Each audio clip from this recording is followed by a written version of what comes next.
Hey, this is Steve Cunningham, and that was, of course, the solo off the Jackson Browne tune called "Running on Empty" off the title cut off that album, with the great David Lindley playing lap steel. The first version was in C6 tuning. The second one was open E tuning, which is the tuning that he used to cut it in originally. I'm going to do a little lesson here on both tunings, how to play it in both, and I think it sounds great on both. It's just a great solo. It would sound great on a freaking kazoo. Here's this is my Trombley. I felt bad because I've been neglecting it lately. I've been playing all the 6-string stuff, so I figured I'd give him a little FaceTime here. But anyways, yeah, let's dig into this and check out. We're going to start off with C6, and yeah, let's have fun with this, y'all. So doing this in C6, it was a little tricky. I went through several different variations. Not so much for the first part, because the first part we're really kind of stuck up here in 21st position, which man, I tried some other options on the higher strings, and there was just too much weird motion that I thought made it a little less fluid. So, we're up here in this A position, an octave from the ninth, position here. So we're starting off, he does this, there's this little pickup note. It's not super perceptible, but so kind of going from the little staccato hit on the 4th string and then slurring into the 21st fret of the 2nd string. Then doing a whole step reverse slide on the 3rd string. So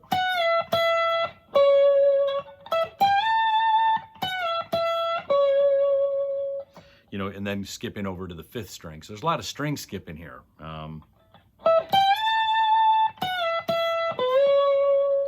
Then going 4-2, and then sliding into the 22nd fret on the high string, which of course is the 4th, perfect 4th and the major 3rd. And then going back the same way we came. So 2nd string, 4th string, 5th string. So we got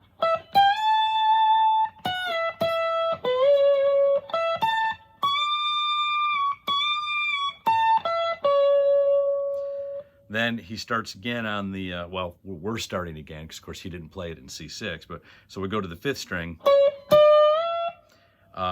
So the 21st fret, I'm messing up my numbers playing up this high. 21st fret down to the 19th fret of the 4th string, sliding back up to the 21st fret of the 4th string. And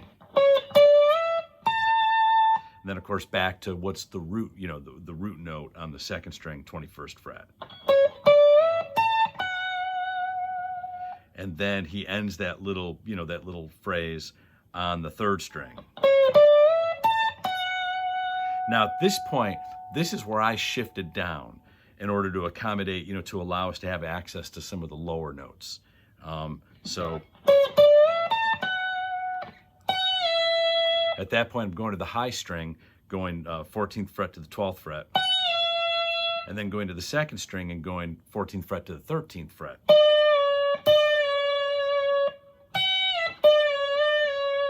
All right, so we've got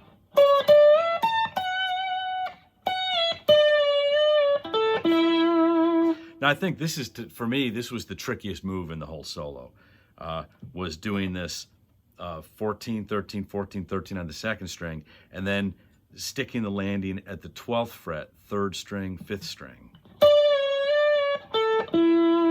And the muting that's required to really make that sound smooth.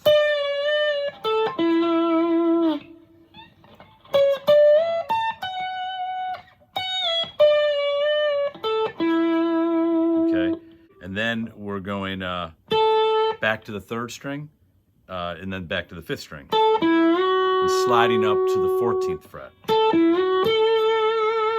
Then we're landing on the 14th fret of the 4th string. Then up to the 16th fret, then sliding up to the 18th fret. And a lot of nice kind of relatively wide vibrato along the way. You know, Lindley really, that was sort of his signature vibrato. It's just a beautiful, the dude has such a beautiful touch. So back from where we shift down to the lower position.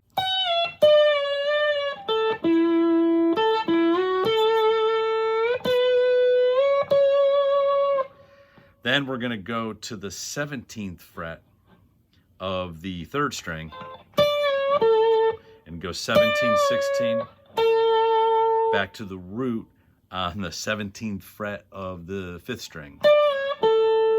Then we're going to return to the 3rd string and, really make that cry. Then we go to the 2nd string, 16th fret to 18th fret. Another just, beautiful, beautiful phrase, and beautiful, his approach, he just really makes it cry. So we've got that,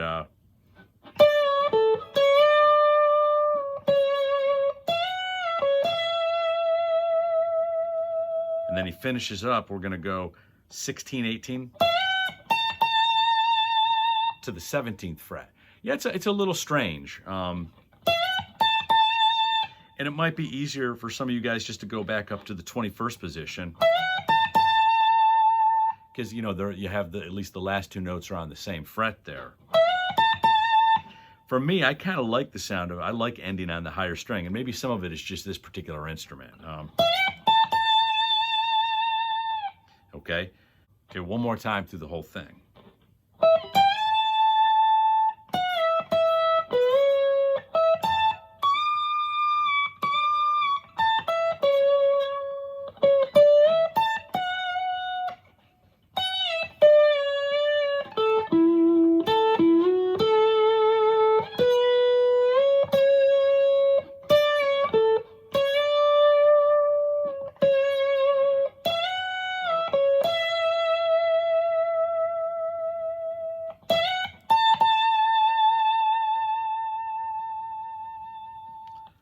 Just say, I can't say it enough. Such a beautiful solo. I think a bunch of us lap steel guys, especially, of a certain age, were probably, that this was sort of the gateway to a lot of us, and man, that whole album, just I used to listen to it all the time. I used to, that and Lee Jeffries on some of the Big Sandy and his Fly Right Boys, and then of course the other album for me was the Asleep at the Wheel tribute to Bob Wills and the Texas Playboys. Those 3 albums I listened to constantly, and but this goes back, this goes back to my childhood, hearing it as a kid, and just I didn't know what that instrument was, but I knew I liked it. I knew it was singing, relative to a lot of the other lead guitar stuff I heard. So awesome solo. Have fun with this, y'all. All right, here we go in open E tuning, which of course is the tuning that Lindley cut this solo in. It starts off, actually I just finished doing the little C6 tutorial, and I went back, it was kind of nagging at me because there's this little pickup note that I think I did on one of the versions at the very beginning of the video. And it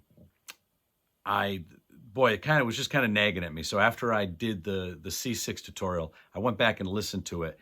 And the pickup note is actually, I think it's coming from the end of the rhythm that he's playing. And it's really an open E string. So he kind of goes like 1, 2, 3, 4. I've always just kind of done it up the octave. So instead of open E, I'll go. So, either whatever sounds best to you guys. We're in the A position and on the 17th fret. Okay, so I'm starting off with that little, controversial pickup note on the 2nd string, and then slurring into the root note at the 17th fret. Then we're going to go up. So after we hit that root, we're going to go up to the 19th fret and slide back to the 17th fret. And then into the 17th fret from the 15th fret on the 3rd string. So altogether we've got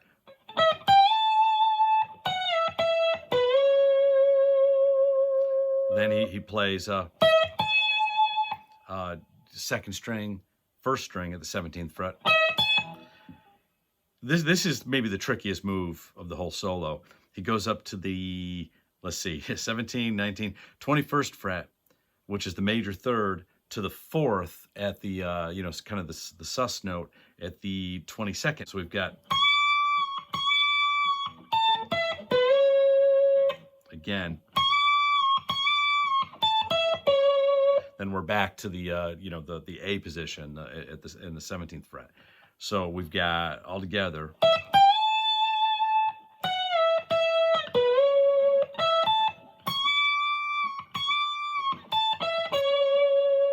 Okay, from there, he plays kind of, down the octave, the major 3rd up to the 4th on the 3rd string, which is the 17th to 18th fret. So he plays 17, 18, he slides into it. Then the 17th fret of the 2nd string to the 17th fret of the 1st string. And I just love that move there. He gets to the high root and then slurs up to the 19th fret of the 2nd string. And then he plays back to the 17th fret. Again, 4-3, 4-3 intervallically. It's a 18, 17, 18, 17.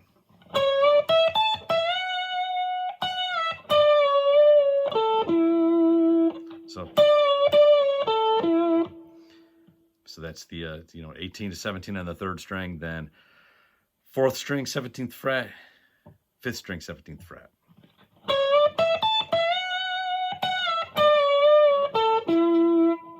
Then he goes back to the 4th string, which is the root. And then he goes down to the 17th fret and slides up to the 19th fret. Then back to that root on the 4th string.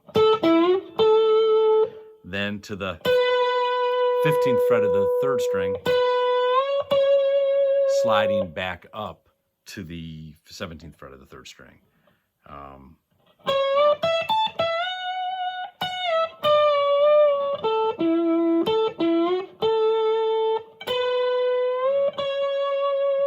Then back up to the 18th fret of the 3rd string.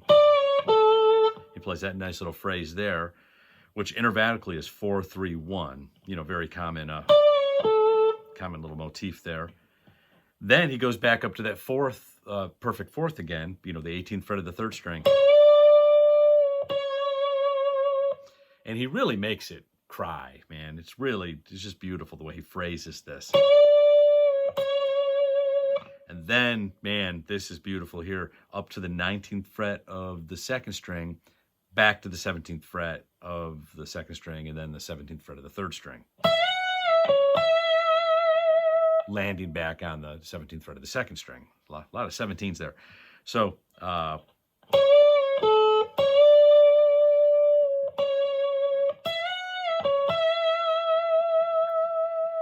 and throughout the whole solo, just, use as much of that beautiful Lindley wide vibrato, use as much of that as you can. It's just, it's gorgeous. And then he ends with the little Amazing Grace lick, 17 to 19 on the 2nd string, 17th fret of the high string. When I was learning lap steel, that was the first lick that I really, I totally stole that from Lindley. A ton of people use it, but just I couldn't get over how great that sounded. Just such a beautiful sound. So let's go back. Let's take a look at the whole thing.